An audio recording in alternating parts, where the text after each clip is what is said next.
அமரர் ஜெயகாந்தனின் 2 குழந்தைகள். 2, 3 அடுக்குமாடிகள் உடைய கட்டிடங்கள் நிறைந்த அந்த தெருவில் பெரிய உத்தியோகஸ்தர்கள், டாக்டர்கள், வக்கீல்கள் முதலியோர் வாழ்ந்தனர். அது மட்டுமில்லாமல் அநேகமாக ஒவ்வொரு வீட்டிற்கு பக்கத்திலும் சற்று தள்ளியோ அல்லது நெருங்கியோ அமைந்துள்ள கொட்டகைகளில் மாடுகள், பசுக்கள் வசித்தன. சில கொட்டகைகளில் கார்கள் இருந்தன. சேதன அசேதன பொருட்கள் யாவற்றுக்கும் இடம் கொடுத்த அந்த தெரு சிவப்பிக்கும் அவள் மகன் சோனையாவுக்கும் இடம் தந்ததில் ஆச்சரியம் ஒன்றுமில்லை தானே என்று சொல்லிவிட முடியுமான்? முதலில் ஒவ்வொரு வீட்டு திண்ணையிலிருந்தும் அவளையும் அவள் குழந்தையும் விரட்டினார்கள். பிறகு அந்த ரிட்டையர்டு சப் ரிஜிஸ்ட்ரார் சுப்பையரின் மனையாள் தயவின் பேரில் அவர்கள் வீட்டுக்கு பக்கத்தில் இருந்த மாட்டுக் கொட்டகையில் இடம் பிடித்தாள் சிவப்பி. மழையென்றும் குளிரென்றும் இயற்கை கொடுக்கும் தாக்குதல்களுக்கு அரணாய் அமைந்தது அந்த கொட்டகை. தினசரி அந்த மாட்டுக் கொட்டகையை அவள் சுத்தம் செய்வாள். அவள் படுத்துக்கொள்ளும் இடத்தை அவள் சுத்தம் செய்து கொள்கிறாள். அதற்கு காசு கொடுப்பார்களா என்ன? பகல் பொழுதெல்லாம் இடுப்பில் பிள்ளை சுமையுடன் அந்த தெருவில் கோடியில் உள்ள விறகு கடையில் அவளை பார்க்கலாம். விறகு சுமை கிடைத்துவிட்டால் பிள்ளை சுமை இறங்கிவிடும். அவன் கையில் காலனாவுக்கு முறுக்கை வாங்கி கொடுத்துவிட்டு அங்கே மரத்தடியில் குந்தி இருக்க சொல்லிவிட்டு ஓடுவாள். பிள்ளையை விட்டுவிட்டு போகும் துடிப்பில் சுமையுடன் ஓட்டமாய் ஓடி ஒரு நொடியில் திரும்புவாள். சோனையாவும் புத்திசாலித்தனமாய் அம்மா வரும் வழியை பார்த்தவாறே உட்கார்ந்திருப்பான். அதுவரை முறுக்கை கடிக்கவே மாட்டான். தாயை கண்டதும் ஒரு சிரிப்பு மலரும். அவளும் ஓடி வந்து பிள்ளையை தூக்கி முத்தமிடுவாள். தாயுள்ளம் அந்த பிரிவை கூட தாங்க முடியாதது என்பது அவள் தவிப்பில் தெரியும். கையிலுள்ள முறுக்கை தாயின் வாயில் கொஞ்சம் வைப்பான் சிறுவன். அவள் கொஞ்சம் கடித்து அதை எடுத்து அவன் வாயில் வைத்து நீ தின்னடா ஐயா என்று சொன்ன பிறகுதான் தின்பான். விறகுச்சுமை இல்லாத நேரங்களில் கடைத்தெருவில் சென்று கடைகளில் தானியம் புடைப்பாள். மாலை நேரத்தில் அந்த பெரிய தெருவின் ஒரு மூலையில் மரத்தடியில் 3 கற்களை சேர்த்து அடுப்பு மூட்டி சோறு சமைத்து தானும் தன் மகனும் உண்டபின் மாட்டுக்கொட்டகையில் வைக்கோல் பரப்பில் நித்திரை கொள்வாள். அந்த தெருவில் எல்லா வீட்டுக்கும் அவள் வேலை செய்வாள். அதிலும் சுப்பையர் வீட்டுக்காரர்களுக்கு அவளிடம் தனி சலுகை. அவளும் மற்ற வீட்டுக்காரர்களிடம் செய்யும் வேலைக்கு கூலியாக காசு பெறுவது உண்டு. சுப்பையர் வீட்டில் எப்போதாவது அவர் மனைவி கொடுத்தாலும் கூட வாங்குவதில்லை. அவள் செய்யும் வேலைகளுக்காக மீந்து போன சோறு, கறி, கோம்பு வகைராக்கள் அவளை சாரும். சுப்பையர் வீட்டில் அவளாக கேட்டு வாங்குவது மத்தியான நேரத்தில் ஒரு குவளை சோறு வடித்த கஞ்சி மட்டுமே தான். அந்த கஞ்சியில் அவளுக்கு அபரிதமான சுவை. சுப்பையர் வீட்டுக்கு கிராமத்திலிருந்து நெல் வருகிறது. நல்ல வீட்டு அரிசி, பச்சை அரிசி. கஞ்சி மணக்கும்.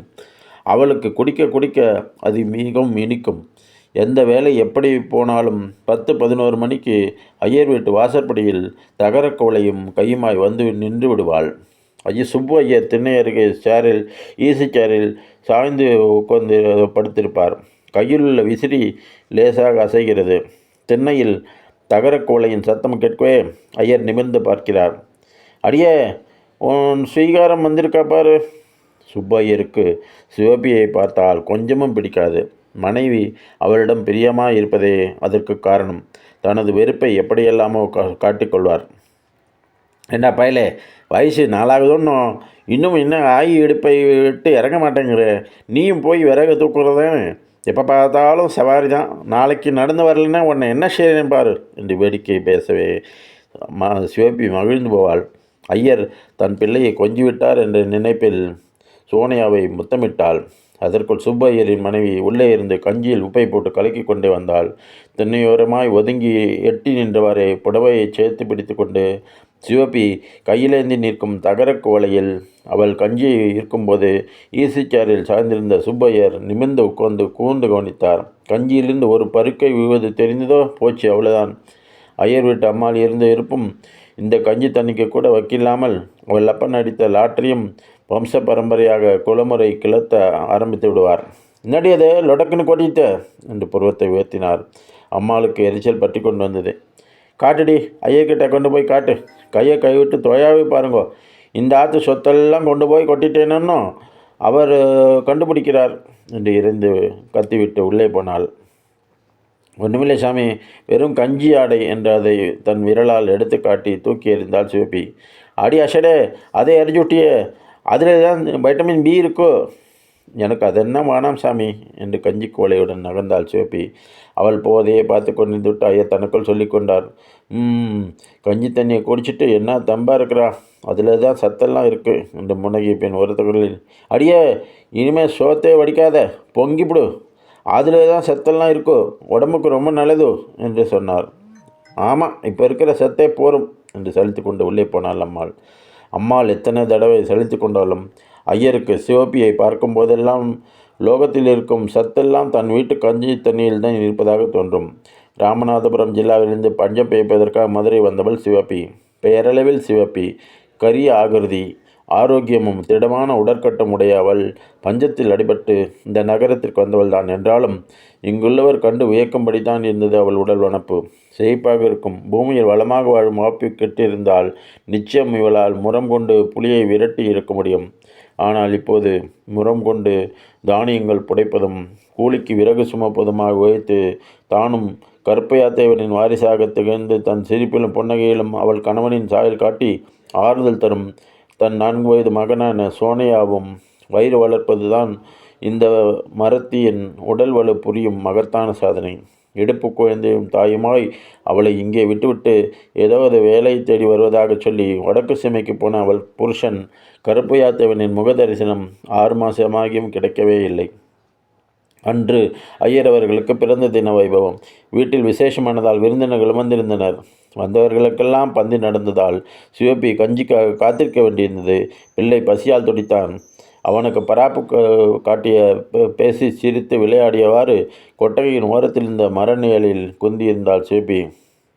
உங்கள் ஐயா எங்களே என்று மகனின் முகவாய் பிடித்து கொஞ்சினாள் சிவப்பி. ஐயா ஓ போய்த்தாரோ, எப்பலே வரும் உங்கள் ஐயா என்றதும் அவள் மடியிலிருந்து இறங்கி நடந்து தெருவில் போய் நின்று 2 பக்கம் மாறி மாறி பார்த்துவிட்டு வந்தான். ஆத்தா ஐயா 2 கைகளையும் விரித்தான். அவன் முகத்தில் ஏமாற்றமும் சோர்வும் படர்ந்திருந்தது. ஐயா நாளைக்கு வந்துடும், என்ன வரப்போ உனக்கு மிட்டாய், முறுக்கு, புதுச்சட்டை எல்லாம் கொண்டாந்து கொடுத்து அப்புறம் நம்ம ஊருக்கு போய் நம்ம வீட்டில் இருக்கலாம் என்று கூறும்போது அவள் குரல் தவித்தது. கண்களில் நீர் தொளித்தது. மகனின் முகத்தில் முத்தம் கொடுக்கும்போது அவள் முகத்திலேயே கண்ணீரையும் துடைத்து கொண்டாள். இந்த சமயத்தில் ஐயர் வீட்டு வாசலில் இலை வந்து விழும் சத்தம் கேட்டது. ஆத்தா கஞ்சி கஞ்சி என்று குழந்தை பறந்தான். மகனை தூக்கி இடுப்பில் வைத்துக்கொண்டு கையில் தகர கோலையுடன் போய் நின்றாள் சிவப்பி. சுப்பு ஐயர் அப்போதுதான் சாப்பாடு முடிந்து திண்ணைக்கருகே ஈசிச்சாரில் வந்து சாய்ந்து ஏப்பமிட்டார். என்ன ஷேப்பி, இன்னைக்கு விசேஷங்களா சாமி? அவள் சாதாரணமாக உபசாரிக்கிறதுக்கு தான் கேட்டு வைத்தாள். என்னத்த விசேஷம்போ, ஊர்லேருந்து பொண்ணு வந்திருக்காளோ இன்னும், அதான். இவளுக்கு ஏதாவது தர வேண்டி இருக்குமோ என்ற பயத்தில் பூசி மயப்பினார் ஐயர். உள்ளே இருந்த அம்மாளின் குரல் கேட்டது. யாருது, ஷேப்பியா? ஆமாங்க சித்தே, சந்து வழியாக கொல்லப்புறம் வாங்கி ஒன்று தான் நினச்சிட்டே இருந்தேன். தொட்டியில் 2 வாளி ஜலம் சேர்த்து அடுப்பு ஒரு நெருப்பு.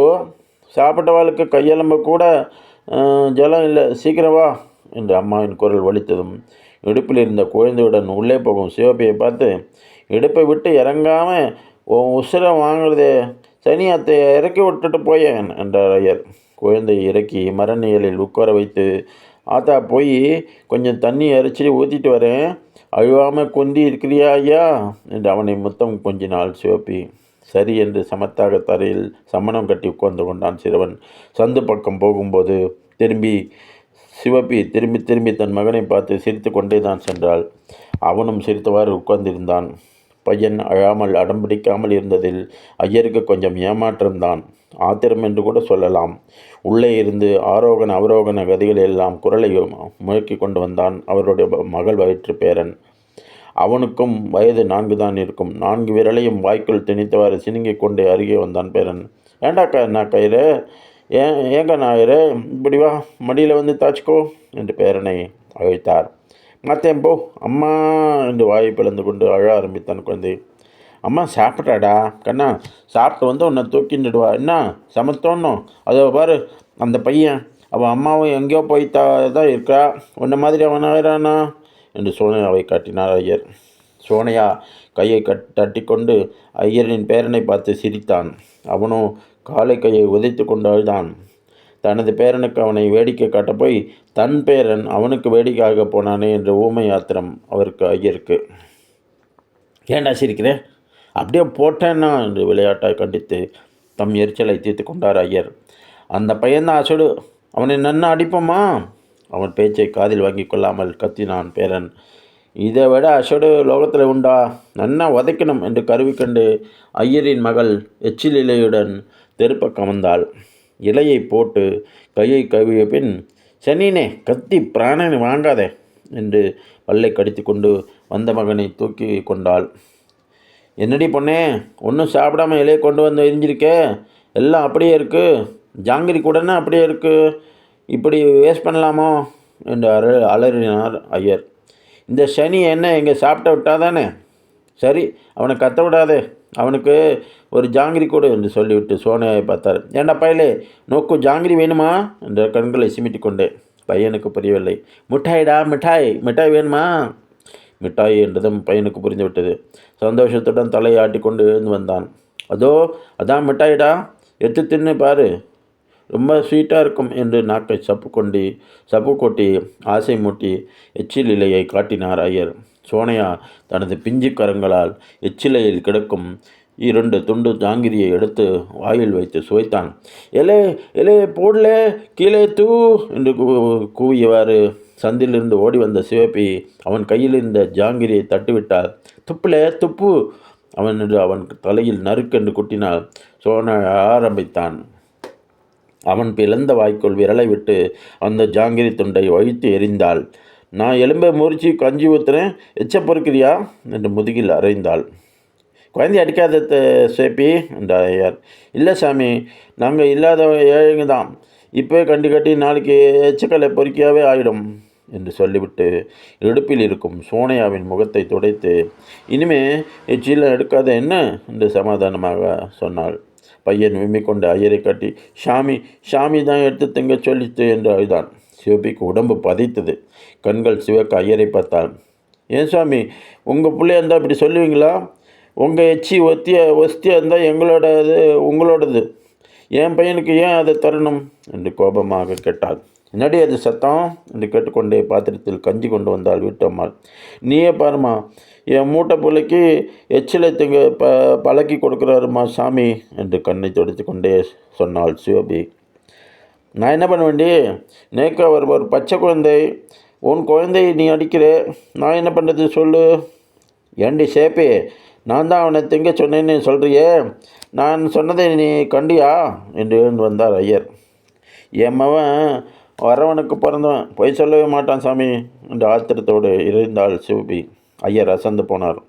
ஆமாம், சொன்னேன்னு தான் வச்சுக்கேன், எங்கள் வீட்டு கஞ்சியை தினந்தானே குடிக்கிறிய, அது மட்டும் எச்சில் இல்லையா? அதுவும் எச்சில் தான், தெரிஞ்சுக்கோ என்று பதிலுக்கு எறிந்தார் ஐயர். இந்தாங்க சாமி, உங்கள் எச்சி கஞ்சி நீங்களே தான் குடிச்சிக்குங்க, இந்த எச்சில் எனக்கு வேண்டாம் என்று தகரக்கோளை தடால் என்று சாய்த்துவிட்டு மகனை தூக்கி இடுப்பில் பொத்தனை எடுத்து கொண்டு வேகமாய் நடந்தாள் சிவபி. இதையெல்லாம் பார்த்து கொண்டிருந்த மனம் பொறுக்காமல், எல்லாம் என் கர்மம் என்று தலையில் எடுத்துக்கொண்டே உள்ளே போனாள் ஐயரின் மனைவி.